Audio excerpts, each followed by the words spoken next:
Verset 4. Maintenant, n'est-ce pas, tu cries vers moi, mon Père. Alors le peuple de Dieu qui crie vers son Créateur, vers son Dieu, mon Père, tu as été l'ami de ma jeunesse. Donc voilà une prière de repentance. Verset 5. Gardera-t-il toujours sa colère? La conservera-t-il à jamais? Et voici, tu as dit, tu as fait des choses criminelles et tu les as consommées. Voilà. Maintenant, l'Éternel parle à nouveau à Jérémie au verset 6. Je pense que le verset 6 est là où devait commencer le chapitre 3. Si c'est le Saint-Esprit qui avait divisé la Bible en chapitre et verset. Verset 6. L'Éternel me dit au temps du roi Josias, as-tu vu ce que fait l'infidèle Israël? L'infidèle qui? Israël. Mettant entre parenthèses l'Église corps de Christ. Quand vous lisez l'Ancien Testament, quand vous voyez Israël, Juda, vous voyez Sion, Jérusalem, l'infidèle Israël. Donc ici, Dieu s'adresse à nous. Nous, son peuple. Elle est allée vers toute montagne élevée et sous tout arbre vert. Voilà à nouveau l'arbre de Noël. Sous tout arbre vert, vous vous prosternez. Et là, elle s'est prostituée. Voilà une mention de l'arbre de Noël qu'on a aujourd'hui. Entre autres abominations. Je disais, après avoir fait toutes ces choses, elle reviendra à moi, mais elle n'est pas revenue. Et ça sert la perfide de Judas. Cette expression m'a toujours amusé, la perfide de Judas. Et ça sert la perfide de Judas en a été témoin. Perfide, c'est notre mot pour perfide, c'est scélérate. Plein de perfidie, de scélératesse, d'abomination de tout genre, de cupidité, de prostitution, la perfide. C'est-à-dire que la cupidité, l'amour de l'argent, l'amour du monde, la perfidie, c'est un mot, le mot c'est la perfidie. La cupidité, l'envie, la concupiscence, la convoitise, des choses de ce monde. Donc, Judas, la caractéristique de Judas, c'est la perfidie, c'est-à-dire la convoitise, l'envie et autres.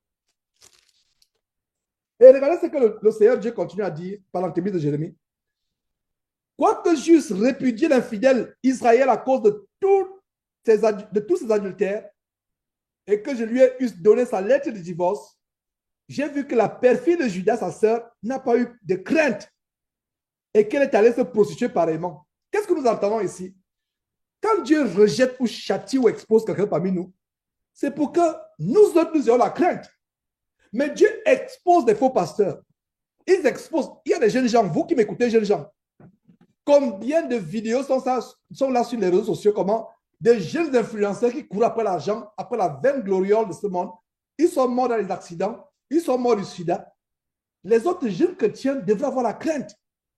Même parmi nous, quand Dieu expose quelqu'un, même publiquement, c'est que les autres, c'est pour que les autres aient la crainte. Aient la crainte. Vous voyez, mais malheureusement, il n'y a pas eu de crainte. Et laissez-moi vous dire que la crainte de Dieu, c'est le plus grand trésor. C'est la crainte de Dieu qui nous amène à ne pas pécher. Verset 10, verset 9, pardon. Sa criante, la parole a des mots, vraiment des expressions terribles. Sa criante impudicité. Israël a sué le pays, elle a commis un adultère avec la pierre et le bois. Ça, c'est spirituel. Mais même à cette époque-là, il y avait une criante impudicité de manière physique. Criante impudicité, ça veut dire qu'une fornication, une débauche sexuelle dont l'odeur nauséabonde monte jusqu'au ciel. Voilà ce que ça signifie. Donc, par sa criante impudicité, Israël a souillé le pays. Elle a commis un adultère avec la pierre et le bois. Le pays d'un chrétien, on peut dire c'est la nation française, la nation du Sénégal, le Canada par exemple. Mais cette nation commence par quoi? Par les maisons. Nous chrétiens, j'aimerais que frères et sœurs, pour le but de cet enseignement d'aujourd'hui, comprennent la maison comme étant, comprennent le pays comme étant ta maison. Dans une maison où il y a l'impudicité, où il y a la fornication, l'adultère, le mariage et le remariage, Dieu voit cette maison comme étant souillée. Ce qui s'élève tous les jours de cette maison, c'est la souillure. Donc, comment, mon frère, tu peux vivre avec la femme d'autrui? Comment, sœur, tu peux vivre dans une même maison avec un homme qui était marié avant, qui a divorcé? Cet homme n'a qu'à retourner vers sa femme, tout en espérant qu'elle aussi ne s'est pas donnée à notre homme. Ce sera encore compliqué. Et là, on se met dans un engrenage interminable vraiment de choses désagréables. Un engrenage de péché. Une complication. Des choses empirent. Ouais. Malgré tout cela, la perfide Judas, sa sœur, n'est pas revenue à moi de tout son cœur. C'est avec fausseté qu'elle a fait. Dit l'Éternel. Regardez ce qui se passe ici. Il y a des gens qui se repentent pour faire plaisir au berger. Ah, pourquoi m'accepte la réunion Zoom, je vais faire semblant de me repentir. Ah. C'est une repentance de façade. Je fais semblant. Quand je suis devant les frères, je ne fume pas, je ne bois pas. Je fais semblant. Oh frère, je me suis repenti de la boisson. Mais la nuit dans la chambre, vous allez sur le lit ou dans le placard, il y a les verres, il y a les bouteilles d'alcool, les bouteilles de bière. Il y a des verres qu'on a abandonnés avec la liqueur. Il s'est tellement enivré qu'il y a un verre à demi plein depuis des mois et des mois dans le placard. Parce que quand quelqu'un est possédé par l'ivrognerie, il fait des choses pas possibles. Même chose pour la cigarette. Même chose pour la boisson, pour le sexe. On fait des choses pas possibles. Verset 10. Malgré tout cela, la perfide Judas, sa sœur, n'est pas revenue à moi de tout son cœur, encerclé, je n'ai pas de souligner, mais encerclé de tout son cœur. Voilà la repentance.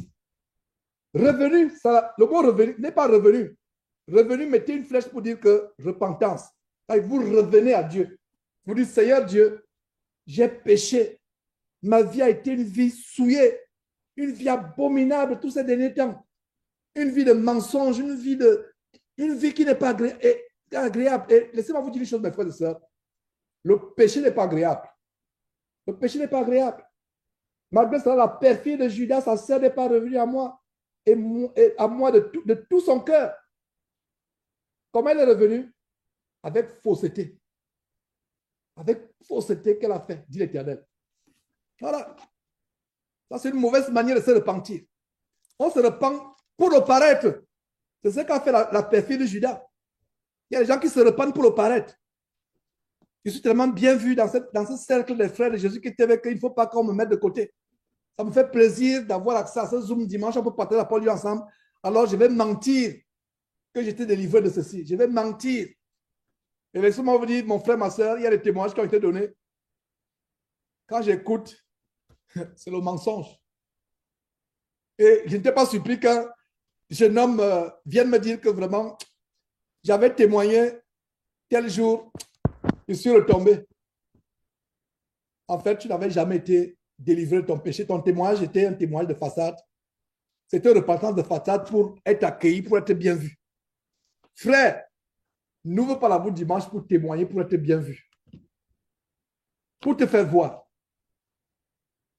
Ouvre la bouche pour témoigner. Pour rendre grâce à Dieu de ce que tu as été délivré du péché. Et pour que cela serve à la gloire de Dieu et que cela encourage les autres. Ne viens pas dimanche dire oh, j'ai laissé la pornographie, j'ai laissé ceci, cela. Le même soir même pas le même soir, dès qu'on dit bye bye, dès qu'on dit bye bye, on va vite sur TikTok pour voir quelle est la nouvelle danse de ces influenceurs qui sont tous les jours qui se dénudent. On va rapidement. Ce n'est pas comme ça. Vous voyez, la Bible nous enseigne tout. Verset 11. L'Éternel me dit, l'infidèle Israël paraît innocente. Vous voyez, vous pouvez dire non, oh, la sœur là me bénit. Non, c'est pour ça que dit berger et le discernement. L'infidèle Israël paraît innocente en comparaison de la perfide Judas.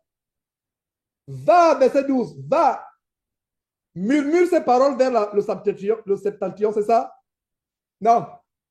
Il dit crie, crie. Il n'est pas dit murmure ces paroles. À un moment, on a besoin de crier. Donc, vraiment, frères et sœurs, si tu penses que je criais, je ne fais pas exprès. C'est Dieu qui m'amène à crier. Crie! Même les enfants. À un moment, tu es doux, tu es doux. Quand tu lèves la voix, c'est l'enfant. Hé, mon enfant, qu'est-ce que tu as rien de faire? Va arranger la chambre. La chambre n'est jamais arrangée. Fais ceci. Mais le jour où tu élèves la voix, l'enfant s'exécute. Et ça, c'est la nature humaine. Quand tu dis des choses, repentez-vous du péché, frère. Hein, Jésus revient bientôt, etc. Mais quand il dit, hé, frère, repentez-vous!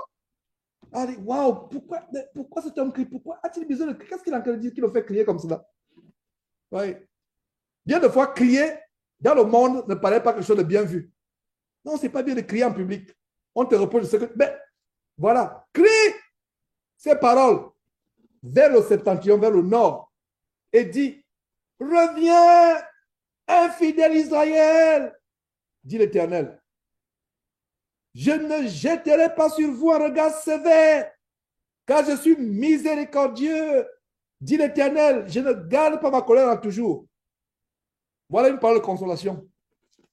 Si jusqu'à présent, il y a eu des paroles dures depuis que cet enseignement a commencé aujourd'hui, voilà une parole qui doit vous consoler. Nous qui doit nous consoler, nous qui vivons encore dans le péché. Ça veut dire quoi? Dieu te montre que tant que tu es sur cette terre, va vers lui, repens-toi parce que Dieu est comment? Miséricordieux. C'est un mot que j'encercle. Et il ne garde pas sa colère à toujours. Donc, repars tout simplement vers Dieu. Dis que j'ai rempli ma communion avec toi. Pardonne-moi. Et le verset 23 dit, reconnais seulement reconnais ton iniquité. Reconnais, ça veut dire que tu ouvres. Dieu connaît nos iniquités. Mais Dieu attend que toi-même tu ouvres ta bouche, tu vas vers lui, tu lui rappelles. Est-ce qu'on peut même dire rappeler vis-à-vis de Dieu? Enfin, prenons ces paroles devant lui. Imaginez-vous nous les parents par exemple, comme je dis souvent, un parent, surtout un parent chrétien, connaît chacun de ses enfants. Parce que nous sommes les représentants de Dieu devant nos enfants. Je répète ce que c'est la définition biblique d'un père. Un père, c'est un homme à qui Dieu a confié des enfants. Dieu a confié des croyants dont il doit prendre soin. Parce que Dieu a créé l'humanité, Adam et Ève, pour être ses croyants. Parce qu'il faut comprendre cela. Quand Dieu a créé Adam et Ève, c'était pour le servir, pour le louer. Donc, tous ceux qui sont issus d'Adam et Ève sont là pour servir Dieu. Malheureusement, certains depuis la naissance et depuis les familles où ils sont nés, Satan les récupère. Il y a des gens, quand ils viennent au monde, ils viennent déjà dans une famille où il y a l'abomination. Comme on vient de voir, où il y a le péché, l'adultère, il y a la magie. Mais normalement, selon le plan de Dieu, tout être humain qui vient sur terre est pour servir Dieu. Alors, normalement, un père, c'est quoi? Un père, c'est quelqu'un à qui Dieu a confié la lignée de la race humaine depuis Adam et Ève, une portion pour être à son service. Voilà la définition biblique d'un père. Et en tant que père, de même que Dieu nous connaît, un bon père, surtout un chrétien, il connaît ses enfants. Il y a des fois, l'enfant vient, papa, j'ai à te parler. Vraiment, pardonne-moi. J'ai fait ceci, j'ai fait cela. J'ai dit, oh mon enfant, je le sais depuis que tu le fais. Je voulais que toi-même tu viennes, tu ouvres la bouche et que tu le dises. Voilà comment avec Dieu, ça se passe. Parce que Dieu nous connaît. De même que nous connaissons nos enfants. Il peut être là, des fois, tu regardes seulement, tu regardes, tu dis, are you OK? Tu vas bien? Tu es sûr que tu vas bien? All right, OK. Après, quand la personne vient te voir, tu dis, non, tu te rappelles dernièrement, tu m'as dit que tu allais bien. Tu m'as menti, tu n'allais pas bien. Parce que je savais de quoi, je savais qu'est-ce qui se passait. Je priais même pour toi. Et je rends grâce à Dieu de ce qu'aujourd'hui, tu es venu, tu as ouvert la bouche, toi-même tu as dit ce que je connaissais déjà. C'est comme ça qu'on va à Dieu. Il connaît déjà. Mais tu vas, tu dis, mon Père Céleste, vraiment, ma vie n'était pas cachée. Tu sais ce que je fais même dans mon propre cœur. Tu sais même ce que moi, je ne sais pas. Mais je veux vraiment me procéder devant ta face. Pardonne-moi ceci. Mon iniquité n'était pas cachée. Pardonne-moi. Pardonne-moi. Je regrette ce que j'ai fait. Ouais. Donc, c'est pour ça qu'il a dit, verset 13, reconnais seulement ton iniquité. C'est simple. Beaucoup de chrétiens ne veulent pas aller à Dieu et reconnaître. Reconnaître, ça veut dire que dis seulement, Seigneur Dieu, je reconnais que je suis fautif. Regardez, reconnais seulement ton iniquité. Reconnais que tu as été infidèle à l'Éternel, ton Dieu. Que tu as dirigé ça et là tes pas vers les dieux étrangers, l'idolâtrie. Sous tout arbre vert. Donc, si tu t'es prosterné, tu t'es courbé en mettant, regardez. Oh là là, regardez quelque chose de frère, c'est que beaucoup de parmi nous continuent à faire où nous faisions sans nous en rendre compte. Pourquoi on a déposé les cadeaux de Noël au pied de l'arbre? Pourquoi? Sans t'en rendre compte, regardez, tu dis, oh, j'ai ce stylo, je vais dire à mon enfant que Papa Noël, c'est Papa Noël qui l'a amené. Ouvrir l'esprit de ton enfant, non seulement au mensonge, mais à la divination. Et ce stylo, tu l'enveloppes bien et tu te courbes pour le déposer. Quand tu déposes, tu fais quoi? Tu te courbes, n'est-ce pas? Et en te courbant, qu'est-ce que tu as fait? Sans t'en rendre compte, tu t'es prosterné. Satan, non, je vous assure qu'un frère. Lisons la parole pour avoir la révélation. Donc, tu es là. Mais moi, je me suis jamais prosterné devant un arbre vert. Mais est-ce que la cloche, les cadeaux au sommet du sapin, c'est sous le sapin? Peut-être qu'il y a certains qui vont dire, comme Jean-Jean dit qu'on se prosterne, mais je vais commencer à ramper. Donc, je rampe devant, je rampe depuis la chambre, je glisse. Ah, je dis, hey, Rebecca, pousse-moi seulement, pousse, j'ai ma charrette là, pousse-moi. Où est ton secours? Ton secours là, pousse-moi seulement pour que je glisse et je m'en seulement prosterner. Mais je ne me suis pas prosterné. Non, non, le diable nous est. Donc, frère, ne dis pas que ta fille va te pousser pour que tu ailles seulement mettre l'arbre. Non, pour éviter de te prosterner. Abandonne seulement. Ne change pas. Abandonne, laisse tomber l'arbre de Noël. Laisse tomber. Laisse tomber et move on. Laisse tomber, ce n'est pas important. Et regardez ce qui se passe. Tu te courbes. Oh non, le diable nous est. Nous devons avoir le discernement. Est-ce que vous savez que tout ce que nous posons comme acte, consciemment ou inconsciemment, ça a des répercussions sur le plan spirituel? Donc, quand tu te courbes, là, tu poses un cadeau. Oh, les enfants seront contents. Et toi, tu repars. En te courbant, là, tu as posé. Tu t'es courbé. Tu t'es prosterné. Et si quelqu'un te filme, il met le ralenti, il voit quoi? Tu te prosternes et tu te relèves devant l'arbre. Et on met ça sur les réseaux sociaux, on va dire que ah, tu t'as adoré l'arbre. Et c'est vrai. Est-ce que tu t'es conscient que tu adorais? Non. Mais quand on lit ce verset, tu adorais l'arbre. Satan t'amène à te procéder avec les cadeaux. Mes frères, que Dieu continue à donner des révélations afin qu'on soit nous soyons des vrais chrétiens. Alors, reconnais seulement que ton iniquité, reconnais que tu as été infidèle, que tu as été infidèle à ton Dieu, que tu as dirigé tes pas ça et là vers les dieux étrangers, sous tout arbre vert, et que tu n'as pas écouté ma voix, dit l'Éternel. Voilà. Tu n'as pas écouté ma voix. Tu t'es prosterné. Tu as dit, tu te courbes, tu mets les choses sous l'arbre vert, sous l'arbre. Revenez, verset 14, revenez, enfants rebelles, dit l'Éternel, car je suis votre maître. Je vous prendrai un d'une ville, deux d'une famille, et je vous amènerai dans Sion. Sion, c'est une figure du ciel, du royaume de Dieu, dans le septentrion, vers le nord. Hey, verset 15. Oh, ma prière, c'est le verset 15, frère. Oh là là. Ma prière, c'est que Dieu nous donne des bons bergers. Je vous donnerai des bergers selon mon cœur. Et ils vous paîtront avec intelligence et sagesse. Bergers qui m'écoutez, je vous en supplie, prenez un temps dans la semaine et méditez sur ce verset 15. Et priez Dieu que ce verset s'accomplisse dans votre vie. Je vous donnerai des bergers, pas selon leur propre cœur. Un berger doit être selon le cœur de Dieu. Et ils vous paîtront avec comment? Souligner intelligence et avec comment? Sagesse. Voilà un berger. Un berger. Verset 16. Lorsque vous aurez multiplié et fructifié dans le pays, c'est-à-dire l'abondance, en ce jour-là, dit l'Éternel, on ne parlera plus de l'arche, de l'alliance de l'Éternel. Elle ne viendra plus à la pensée. On ne se rappellera plus et on ne s'apercevra plus de son absence. Et l'on n'en fera point un autre. Et là, c'est des paroles vraiment prophétiques par rapport à ce que Jésus devait accomplir. Par la grâce de Dieu, nous pourrons revenir sur le verset 16 plus tard. Verset 17, en ce temps-là, on appellera Jérusalem le trône de l'Éternel.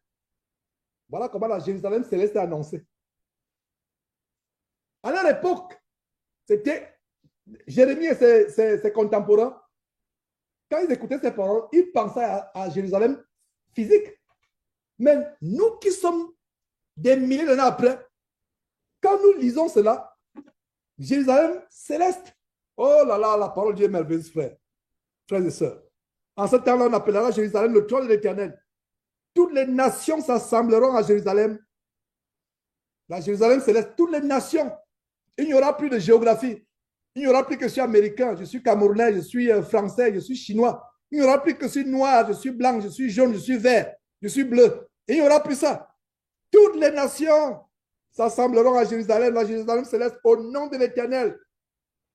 Et elles ne suivront plus les penchants de leur mauvais cœur.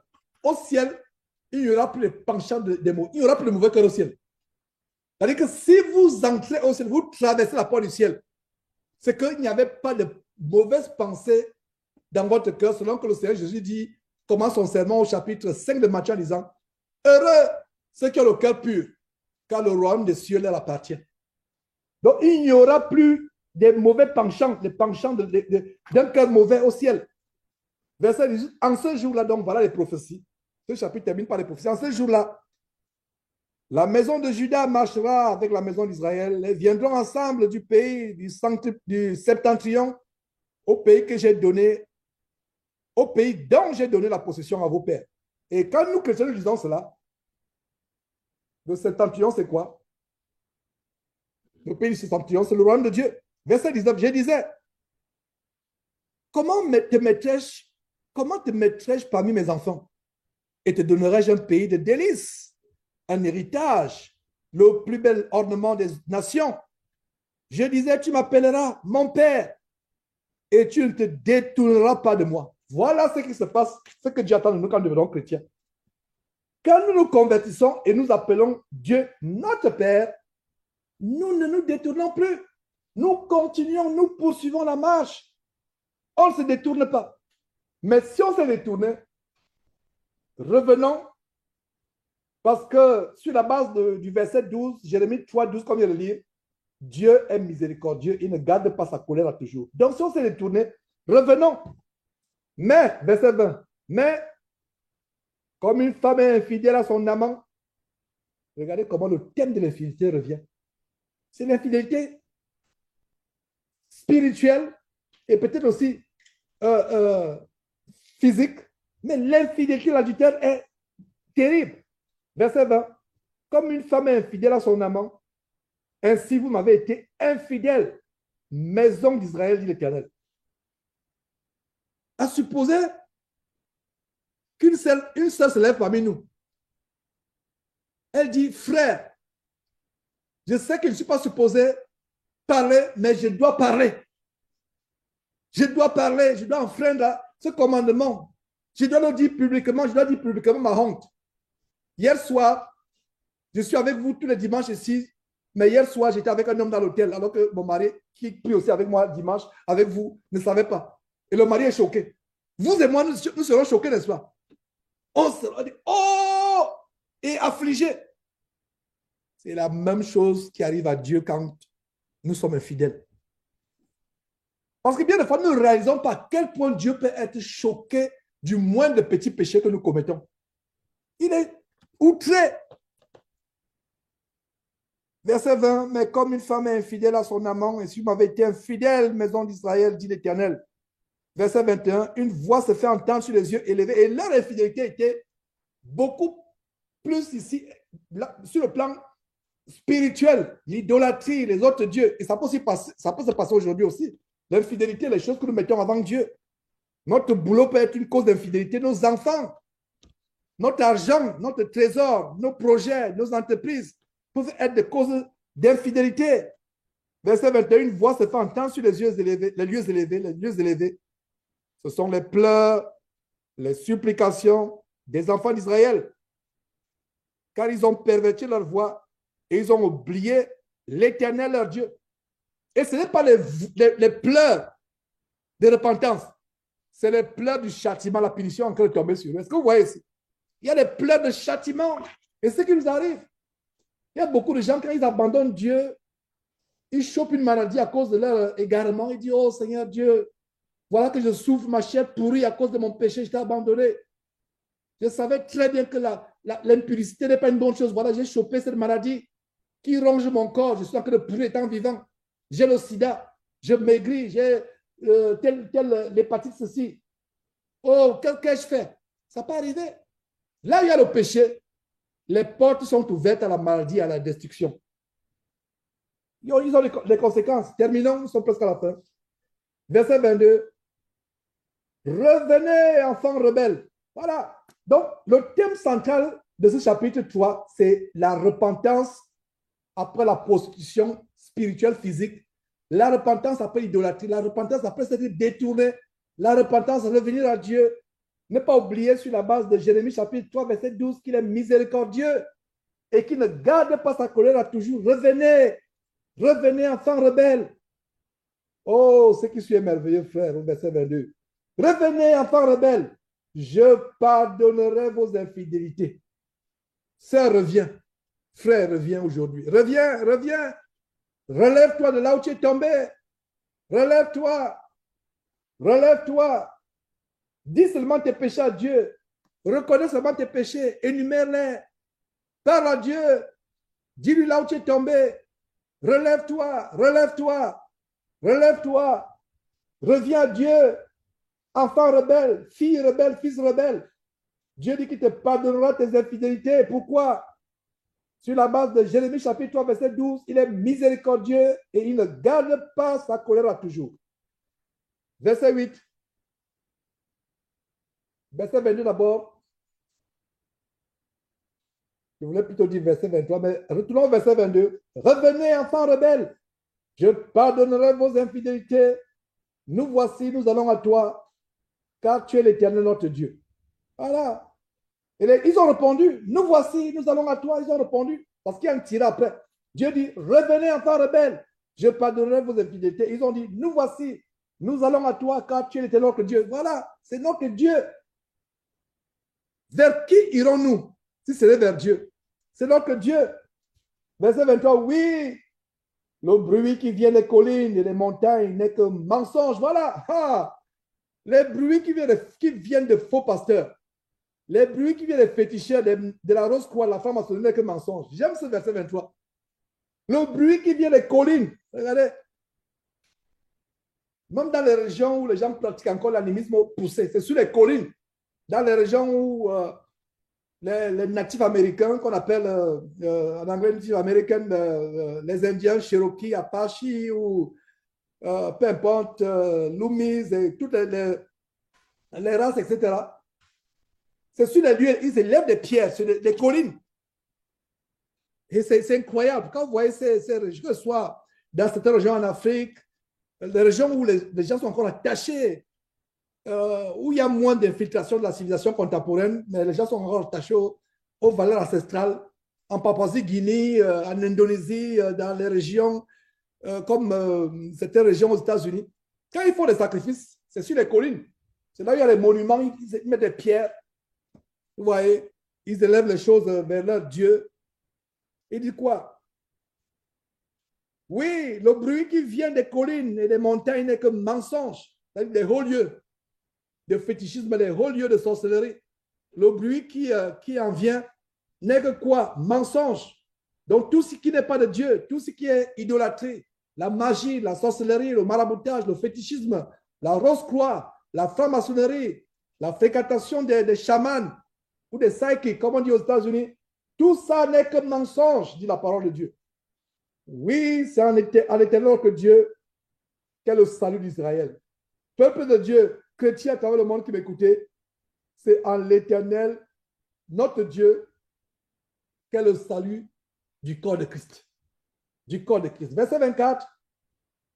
Les idoles ont dévoré le produit du travail de nos pères dans les conséquences d'idolâtrie. Ça me rappelle ce grand verset de Jean chapitre 10, verset 10, le voleur ne vient que pour dérober, égorger, détruire. Le péché détruit. Le péché dérobe. Le péché anéantit. Regardez combien de familles ont été détruites par l'adultère d'un parent. Combien de familles ont été détruites par l'ivrognerie d'un père ou d'une mère. Combien de maisons de famille ont été détruites à cause des pratiques de fétichisme de marabout. Il y a des familles, j'ai reçu des témoignages dans des familles qui pourtant étaient prospères. Le papa a eu sa prospérité parce qu'il était franc-maçon, prospère parce qu'il était rosicrucien. Quand le papa meurt, oh là là, c'est comme un château de cartes qui s'écroule. Tout part en fumée. Tout part en fumée. Je me rappelle au Gabon, pour les gens qui connaissent le carrefour de Zangayon, il y a une maison, quelqu'un avait conçu une maison. Et quand il est mort, quelques temps après, la maison est tombée en décrépitude, elle-même s'est écroulée. Et les gens murmuraient en disant, ah, ce monsieur, c'est l'argent des fétiches, c'est l'argent de la Rose-Croix. Et c'est vrai, c'est vrai. Et ça me rappelle ce verset. Les idoles ont dévoré le produit du travail de nos pères. Dès notre jeunesse, leurs brebis et leurs bœufs, leurs filles et leurs filles. Et c'est ce qui se passe. Satan est un destructeur. Il n'est pas notre ami. Il donne d'une main, il reprend d'une autre main. Et quand il reprend, c'est au prix de votre âme. Et quand il reprend de l'autre main, c'est pour vous tuer. Il n'est pas notre ami. Satan ne donne pas le bonheur. Il ne donne pas le succès. Il ne donne pas la richesse. Il ne donne rien. Ce n'est qu'un leurre. Ce n'est qu'un mensonge. Le bruit qui sort des collines où les gens vont invoquer Satan, ce n'est qu'un bruit de mensonge venant de leur père qui est le père des menteurs, le père du mensonge. Détournons-nous de ces choses. Tout ce qui ne glorifie pas Dieu. Tournons-nous vers Dieu véritablement. Repentons-nous. Reconnaissons seulement nos iniquités devant Dieu en ce jour. Regardons ce qui nous a fait tomber. Relevons-nous. Parce que les idoles vont dévorer tout ce qu'on n'a pas compris. Qu'en est-il du travail spirituel? Regardez tout le parcours qu'on a eu. On s'est préservé pur. On s'est préservé dans la sanctification. Ne voyons pas seulement au verset 24 un travail physique. Qu'en est-il du travail spirituel, notre marche en Christ? Et subitement, tout est dévoré parce qu'on a commis une erreur. Veillons sur nos voies. Veillons attentivement sur nos voies. Dès notre jeunesse, leurs brebis et leurs bœufs, leurs filles et leurs fils et leurs filles. Verset 25. Nous avons notre honte pour couche et pour notre ignominie pour couverture. Car nous avons péché contre l'Éternel, notre Dieu, nous et nos pères, de notre jeunesse jusqu'à ce jour. Et nous n'avons pas écouté la voix de l'Éternel, notre Dieu. Ouais, au-delà de ce grand enseignement sur les questions d'infidélité dans le mariage, d'adultère, de remariage, qui était la grande première partie de cette réunion d'aujourd'hui, qu'est-ce qu'on a vu en étudiant ce chapitre 3? C'est l'appel à la repentance. C'est l'appel à la repentance. Je vous prie, mes frères et sœurs, d'aller examiner cet enseignement très attentivement, de le mettre en pratique et plus Dieu nous aider, nous conduire à nous élever vraiment à ce standard. Voilà, je vois Achille. Achille, je parlais justement des mathématiques. Et quand je pense de mathématiques, c'est à toi seulement que je pense. Pour ceux qui savent, Achille est tellement passionné par les mathématiques. Et Achille disait vraiment, si le monde était gouverné par Dieu, toutes les universités seraient sous la gouvernance toutes les universités auront comme livre la Bible. Tout ce qu'on ferait. Et j'ai ouvert une parenthèse sur l'agriculture. Je sais aussi que tu t'intéresses à l'agriculture. Donc, il faut aller suivre. C'est là où je disais vraiment, ça veut dire que Achille viendrait seulement pour dire qu'OK, on va étudier l'équation à trois inconnus. Dans la démonstration par l'abstrait aujourd'hui, ouvrez le livre de Job chapitre 30. pour le cours de mathématiques d'aujourd'hui. C'est ce qui se paierait. Donc voilà, Achille, développe ton micro et remets ces moments à Dieu et on va se séparer.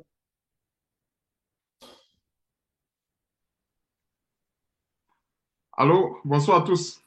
Gloire à Dieu. Ok, Amen. Ok, prions. Rendons grâce à Dieu. Éternel notre Dieu, nous te bénissons, nous te rendons grâce, Seigneur Dieu, pour cette manne que tu nous as donnée.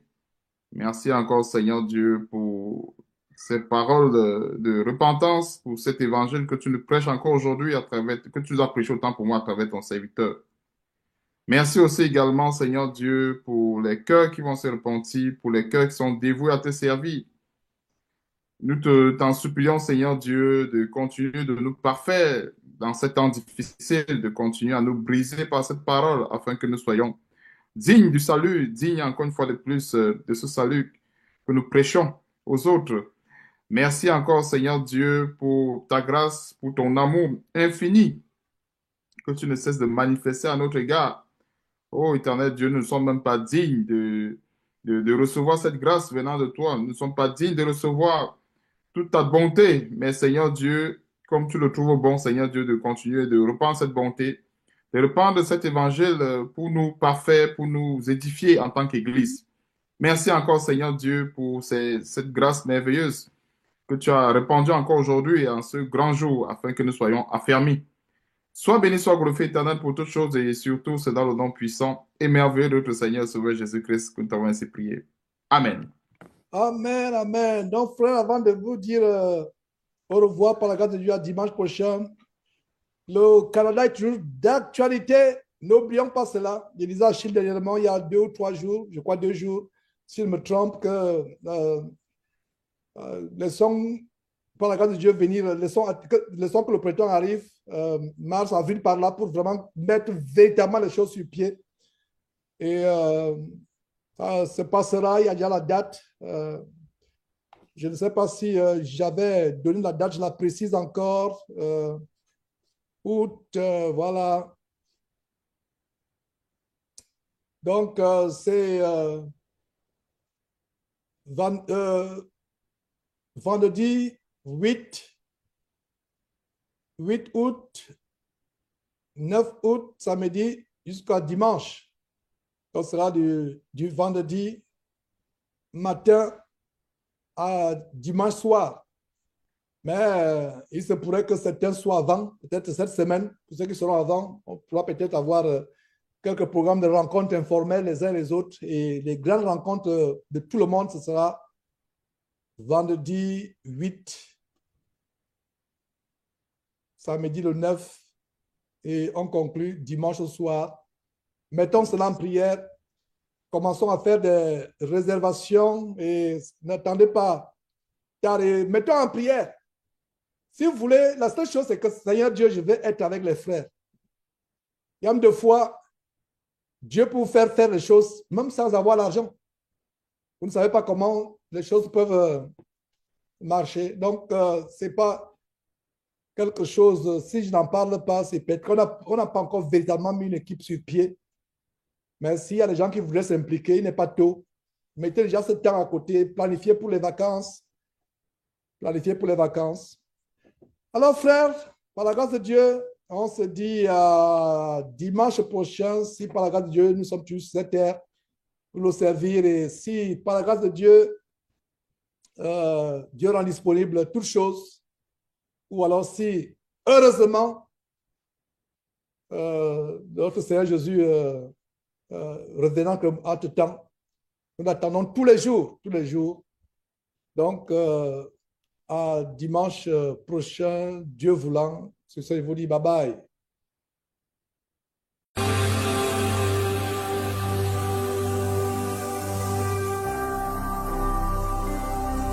Jésus-Christ TV, vous connaîtrez la vérité et la vérité vous affranchira.